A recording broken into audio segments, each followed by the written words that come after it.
Here's 4 strategies that I use to scale from 7 to 8 figures. So if you're a business owner or scaling a business, this is one you can't afford to miss. And there's some stuff here that I've never shared publicly before. So hang with me, let's go.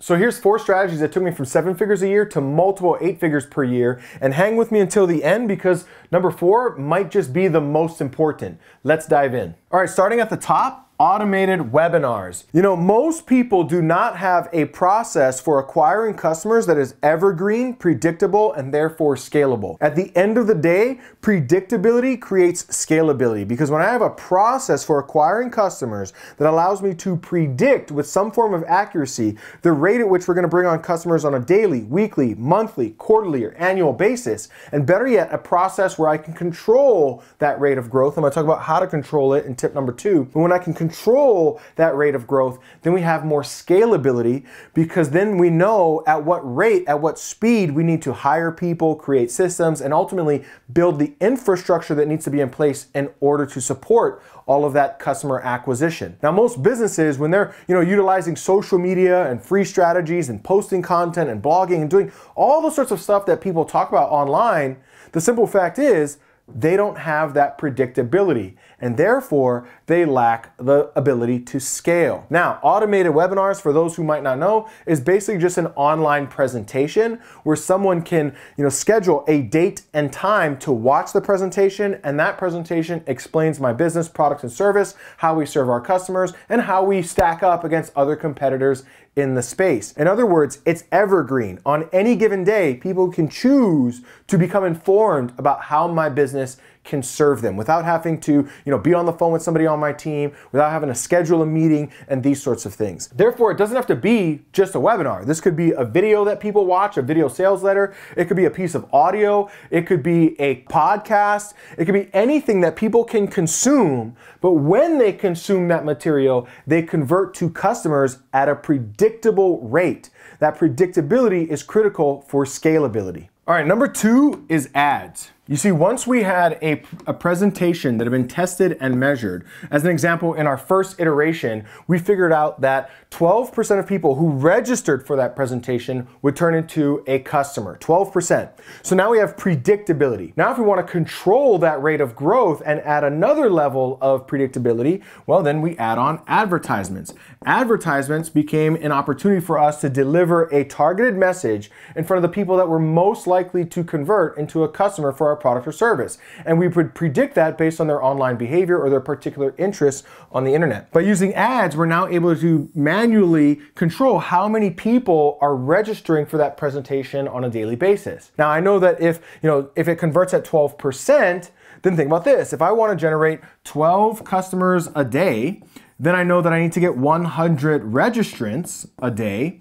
And if I'm paying $5 in ads on average per registrant, then I know that I need to spend $500 a day on ads in order to kind of manually engineer the average of acquiring 12 customers a day. So now there's so much more predictability available in the business because we know exactly what activity we need to generate in order to hit our top line goal of acquiring 12 customers a day in this simplified example. All right, so number 3 that I'm about to cover is a pretty advanced strategy. However, it's also the way in which we pour the fuel on the fire and start to create massive exponential growth and squeeze our competitors out of the marketplace. And this is something that I call negative acquisition, more specifically, negative customer acquisition. In other words, we're willing to go into debt or go upside down in order to acquire a customer. Let me explain what I mean. Right, earlier we talked about having a presentation that converts at a predictable rate. Our presentation sold a $100 product on the front.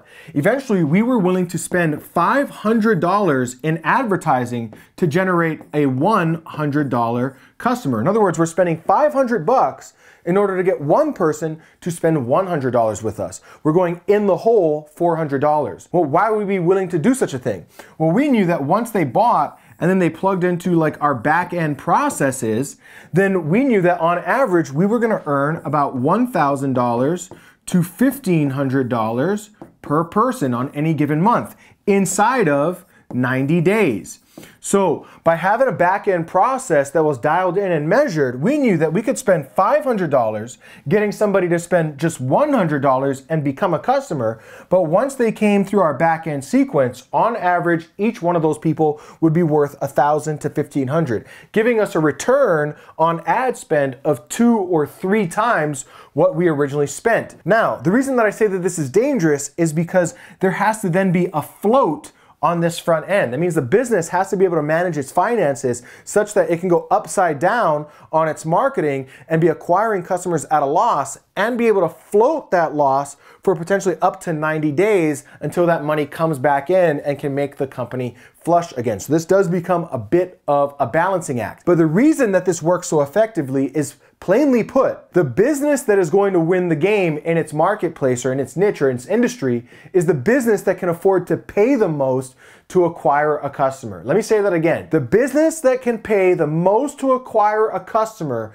is going to dominate its industry. Let's look at Amazon as an example of a monstrosity of this. Think about Amazon. For its first 10 to 12 years, they were upside down completely on customer acquisition. In other words, they were building a business at a loss year over year over year. But Jeff Bezos was willing to go out there and talk to investors and pitch the big picture vision of what Amazon was going to become, and just kept saying, hey, invest in this company. We are going to be eventually the everything store. We're going to have a credit card on file from every household across the globe potentially one day. And investors kept investing in that company, even though it was technically negative or upside down for the first 10 or 12 years. However, once they started to turn that around, eventually they came back out of that hole and went on to become one of the richest companies in the world.